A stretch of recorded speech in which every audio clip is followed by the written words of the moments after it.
Another popular request, how to cut outside corners on baseboard, how you figure out the angle, how you make the cuts, etc. So let's get after it. So for starters, I threw a corner bead on our mock-up wall here to make sure that this is not square. This is going to be much more representative of the condition that you're going to find at your own house if that's where you're doing this work.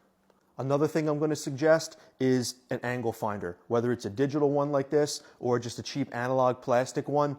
They're 20 bucks or under oftentimes, and they're so cheap anymore. I think this just takes so much guesswork out of this. I think you're going to get a better result if you're in that DIY category. So this one's made by Klein. I got this at Lowe's. Again, about 20 bucks. So grab yourself something like this if you're going to do a whole room. All right, let's get into it. Go ahead and turn this on. Make sure it's zeroed out. Just go ahead and put this right against the wall like so, and lock it down if you need to with this here.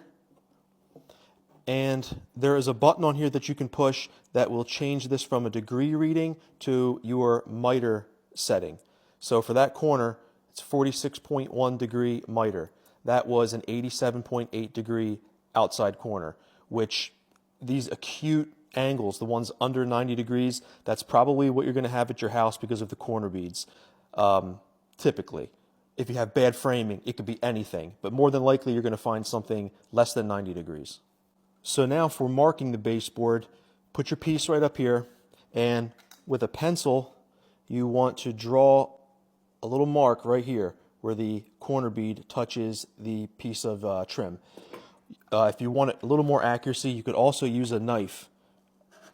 Just go ahead and make a score right there, but somehow indicate on the back of the baseboard where it intersects with the point of this corner bead. So now obviously you go over to your miter saw, you're going to make a 46.1 degree cut on the right side, and then swing it the other way, 46.1 degree cut for the left side. We bring our pieces back over here. At this point you would use your wood glue and glue up that miter, and then we'll see how we did here. Right? Easy. That's how it should fit, just like that. Go ahead and nail it off.